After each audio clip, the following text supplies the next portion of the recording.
Bonjour les scorpions et bienvenue sur votre escale Astro Tarot, guidance de vos énergies pour la lunaison du 10 juin au 10 juillet 2021. La nouvelle lune en Gémeaux est une éclipse de soleil et de ce fait, ses effets sont plus forts et peuvent être ressentis sur une durée dépassant cette lunaison. Elle a lieu dans votre secteur des transformations, un secteur avec lequel vous êtes familier puisque c'est symboliquement le vôtre. La conjonction à Mercure rétrograde, maître de cette lunaison, va vous inviter à vous pencher sur les questions de fond, soit sur vous-même, soit à propos de ce que vous partagez avec l'autre, échangez ou comprenez de lui. Le carré à Neptune peut jeter un flou, j'explique d'ailleurs cet aspect dans une vidéo à part, je vous la mets en lien ci-dessous si vous ne l'avez pas vue. En résumé, il s'agit d'apprendre à sortir des illusions en allant fouiller et chercher des informations en soi. Ça peut vous demander de faire remonter des choses intimes à la surface avec un certain réalisme, alors que jusqu'à maintenant, elles pouvaient vous sembler cachées ou échapper à votre contrôle. Ne vous torturez pas l'esprit les scorpions, ça va s'éclaircir au fur et à mesure. Vénus, planète de l'amour, des sentiments et des valeurs, est quant à elle en bon aspect avec vous.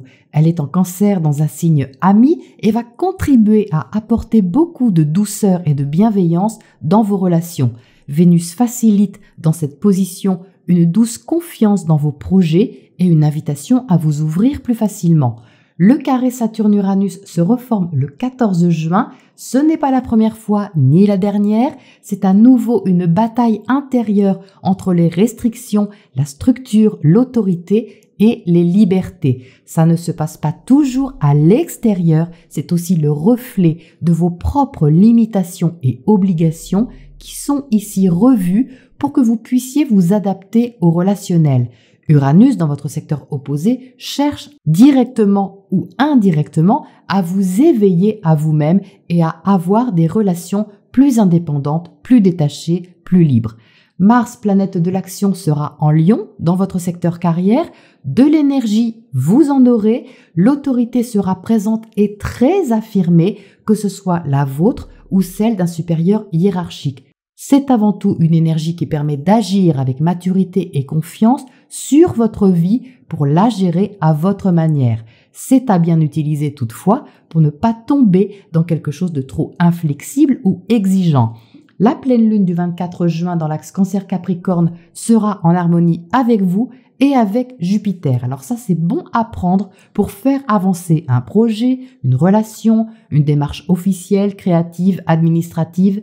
Mais gardez à l'esprit que Jupiter va commencer sa rétrogradation. Il apporte donc un avant-goût de ce que vous pourrez davantage exprimer et développer sur 2022. Quand bien même cette pleine lune est positive pour vous. Vous aimerez le trigone Vénus-Neptune, bienveillant et apaisant. Vous aimerez la confiance prodiguée par Jupiter. Quant à l'opposition Vénus-Pluton, alors ça c'est à voir. Pluton est votre planète maîtresse, donc vous connaissez son intensité et sa mission d'aller au fond des choses avec lucidité. En face de la douce Vénus, vous pourriez avoir une conversation importante ou un point de bascule dans une relation qui peut vous mettre face à vos attachements ou votre approche tranchée sur une question en particulier. Ça peut être très constructif, restez ouvert au point de vue de l'autre. Mercure repartira d'ailleurs en marche directe pour aider à remettre les idées dans le bon sens, mais pas forcément encore très clairement, le carré étant toujours là jusqu'au 6 juillet. Mais déjà, l'horizon se dégagera.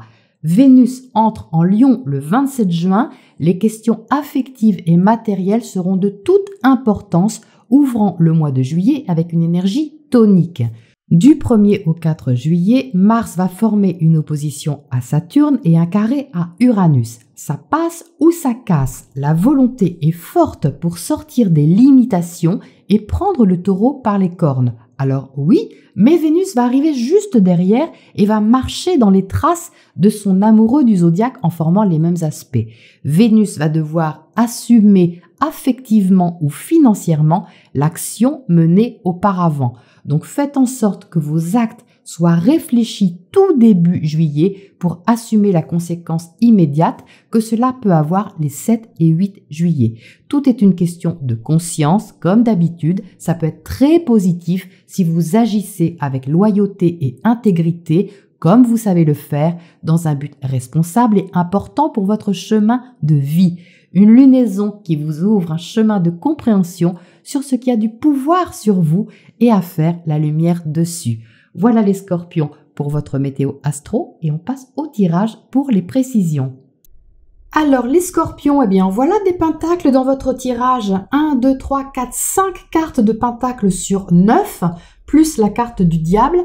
Donc il y a ici une forte énergie liée aux valeurs, à ce qui compte pour vous d'une façon tangible, ce qui assure votre sécurité, posséder ou avez à partager. Vous entrez dans le tirage avec l'as d'épée, donc votre intention les scorpions, c'est d'y voir clair. Donc c'est très bien parce que avec ce carré Mercure-Neptune dont je parle largement, il y a une tendance à idéaliser les choses ou à ne pas voir clair sur la situation, les relations ou les questions qui vous préoccupent, et avec l'as d'épée, il y a une intention très forte de sortir du flou. Peut-être de prendre une décision, de statuer sur quelque chose et de sortir d'une sorte de flottement. Donc, vous êtes très motivé, ça se voit, puisqu'en dessous, vous avez le diable. Le diable, c'est une carte très prenante, très forte, mais qui peut être à double tranchant. C'est-à-dire qu'ici, ça parle bien de pouvoir, donc au sens positif, c'est le pouvoir que vous avez sur vous-même. C'est la façon de vous affirmer, qui peut être forte, déterminée, volontaire sur une situation en particulier, mais si elle est mal utilisée, cette énergie, elle peut être un peu trop prenante et vous emprisonner aussi dans ce qui a du pouvoir sur vous. Donc c'est à vous de voir à quoi vous donnez du pouvoir et comment vous investissez les richesses qui vous composent. Parce qu'en dessous, vous voyez, vous avez le 10 de Pentacle. Le 10 de Pentacle, c'est un capital. Alors un capital au sens large, ça peut représenter bien sûr vos acquis, quelque chose que vous possédez, à laquelle vous tenez, un bien matériel, une situation, une relation même dans certains cas, quelque chose qui est abouti, comme un trésor si vous voulez. Et ici, ça vous sécurise. Il y a un besoin de rester sécurisé, de rester en contrôle de ça, surtout avec cette combinaison ici, parce que la reine de Pentacle en bas vous nourrit quelque part. Elle assure vos bases de façon fiable et vous rassure intérieurement. C'est les racines sur lesquelles vous pouvez vous appuyer. C'est le travail peut-être sur lequel vous pouvez compter. C'est le clan peut-être ou la relation dans laquelle vous accordez votre confiance totale. C'est ce genre de choses, quelque chose de très rassurant et nourrissant pour vous. Et ça,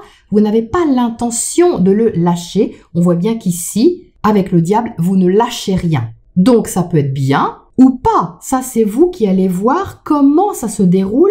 Mais le tirage vous invite à ouvrir un peu vos perspectives et à réfléchir sur la question. Parce que vous voyez qu'au centre, vous avez le 7 de Pentacle et il est inversé. Le 7 de Pentacle, c'est ce qu'il y a au centre de vous, que les autres ne voient pas forcément, mais c'est ce qui va vous motiver sur le cycle lunaire. Et avec cette carte, vous voyez, on est dans la récolte de quelque chose. On attend que les fruits tombent parce que on a semé quelque chose, on a investi dans une relation, dans une situation, dans un projet, et on a envie d'en récolter les fruits. Et le fait qu'elle soit inversée vous met dans un état d'insécurité, surtout que c'est confirmé en haut avec le 5 de Pentacle. Donc, comme vous pouvez vous sentir intérieurement en insécurité, vous pouvez vous cramponner davantage à ce que vous avez ici, qui tient la route, qui vous sécurise, qui vous rassure et qui vous nourrit en quelque sorte. Mais la question ici est de vous demander ce qui vous nourrit vraiment. Les sécurités que vous avez sont-elles de vraies sécurités? Parce qu'il peut y avoir une forte envie ici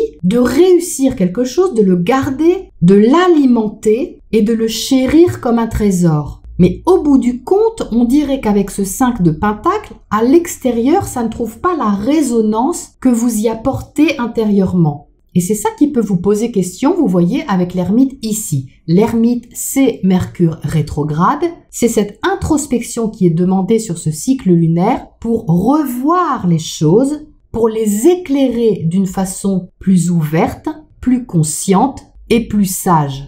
L'ermite, vous voyez, vous éclaire sur vos manques, mais sur les manques que vous regardez à l'extérieur de vous situés ici. Peut-être une validation qui vous manque ou un travail qui vous manque, un statut, une reconnaissance, ce genre de choses, parce qu'avec le 7 inversé, il y a une interrogation sur ce que vous récoltez par rapport à ce que vous investissez. Et ça va s'éclairer parce que vous pouvez vous rendre compte sur le déroulé de ce cycle lunaire qu'en fait, vous avez tout ce qu'il faut intérieurement, mais que la façon dont vous donnez ou vous investissez est peut-être trop cramponnée encore à certaines peurs ou certaines attentes. C'est ça que vous allez éclaircir ici. Vous avez certainement un projet. Il y a de l'espoir dans votre tirage, je vous rassure. Le 3 de bâton ici, c'est Jupiter. C'est cette envie de voir plus loin. C'est l'envie que vous avez de développer des choses qui ne sont pas forcément imaginaires, qui sont déjà là. Mais il y a comme une sorte de détachement à apprivoiser pour que ce projet, cette relation ou cette situation soit nourrie avec la reine de Pentacle de façon plus saine pour vous, mais aussi par rapport à l'autre. Vous voyez qu'ici, on a le 9 de Pentacle dans votre secteur opposé. Le 9 de Pentacle correspond pour moi à Uranus qui est dans votre secteur opposé. Il parle d'indépendance, il parle d'autonomie, de s'assumer de façon suffisante et fière.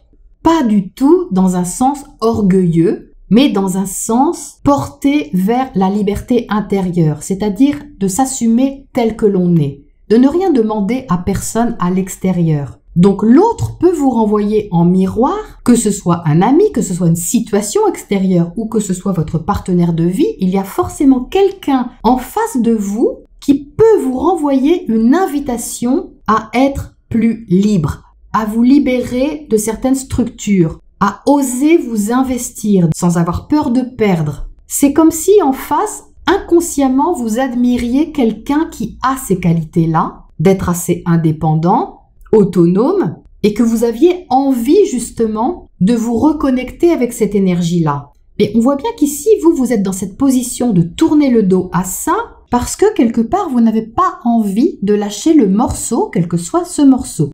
Mais l'ajustement, il se trouve davantage dans l'intention que vous mettez, parce que la richesse intérieure, vous l'avez. Les valeurs qui vous composent, elles sont ici.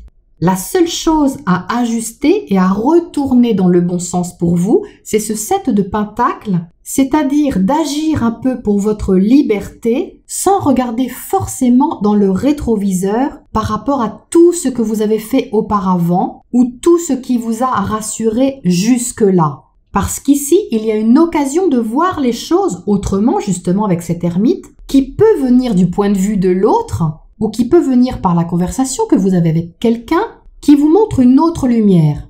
En fait, ici, il peut y avoir une sorte de peur de perdre quelque chose que vous avez déjà. Mais en même temps, si vous voulez aller vers ce projet et ressentir la liberté que ce 9 de Pentacle vous propose, vous êtes invité à investir et peut-être à perdre un petit peu quelque chose.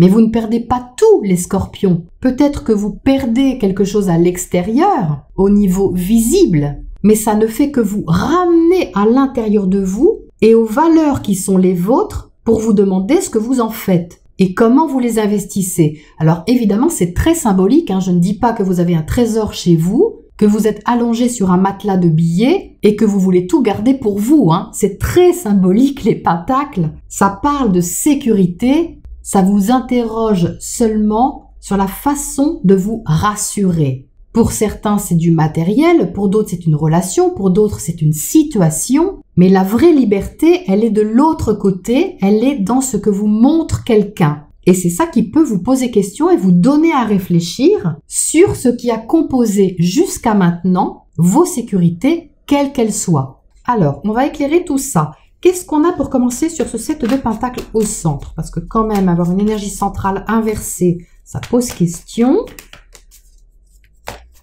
En même temps, c'est porteur d'évolution, hein, parce que ça demande à se retourner, évidemment.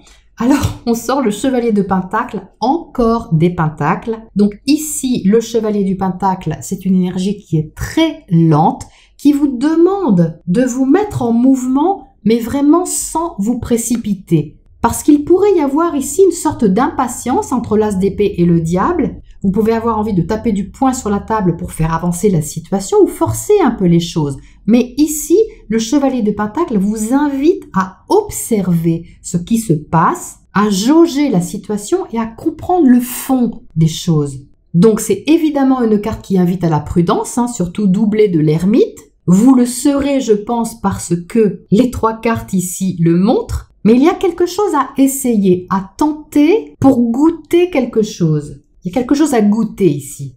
Vous n'êtes pas obligé de mettre tous vos œufs dans le même panier, les scorpions. C'est ça que ça dit aussi. Qu'est-ce qu'on a justement sur ce 5 de Pentacle là-haut? On a le 2 de coupe. Donc ça parle d'alliance, ça parle de contrat, ça parle de relation. Ça parle de confiance aussi, de relation de confiance, je dirais plus précisément. Donc ça peut être avec quelqu'un que vous aimez, quelqu'un que vous appréciez, ou ça peut être un contrat. C'est pas parce que ce sont des couples qu'on ne peut pas parler de contrat professionnel ou commercial dans certains cas. Donc on a ici des notions de partage qui ressortent. Donc partage affectif, partage intime, partage financier. Tout dépend comment vous expérimentez cette énergie, mais ça parle de choses concrètes, terre à terre et tangibles. Qu'est-ce qu'on a à côté de ce 9 de Pentacle là sur la droite? On a l'as de coupe. Ben voilà, c'est beau ça. L'as de coupe, c'est une nouvelle façon de vous ouvrir à l'autre. Il y a comme une chance à donner, les scorpions. Vous pouvez être très prudent, être cramponné à vos sécurités. Mais je répète ici qu'il y a quelque chose à tenter, quelque chose à ouvrir, un espace à l'intérieur de vous où il y a quelque chose à accueillir. N'êtes pas en danger, les scorpions. C'est pas parce que vous ouvrez votre cœur ou simplement votre sensibilité que vous allez vous faire avoir. Vous pouvez lâcher un peu du lest, en quelque sorte. Qu'est-ce qu'on a comme oracle conseil pour terminer là-dessus ?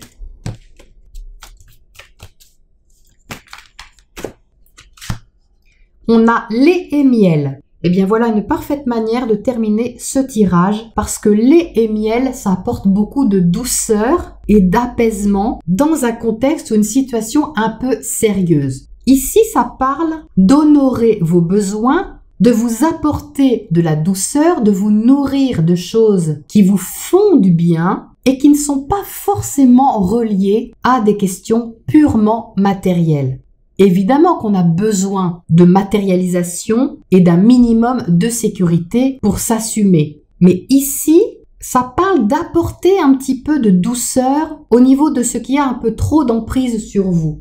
Ça parle de vous relier à l'abondance et à la confiance. La confiance que vous allez avoir ce dont vous avez besoin et que vous avez déjà quelque part en vous ce dont vous avez besoin. Donc vous pouvez ouvrir cet espace. Même si vous le faites avec réserve, même si vous le faites avec prudence, vous êtes invité à vous connecter à quelque chose de plus sensible, de plus doux, et ça passe en premier lieu par l'accueil de vous-même. Voilà les scorpions pour cette lunaison et je vous retrouve bientôt pour la prochaine escale.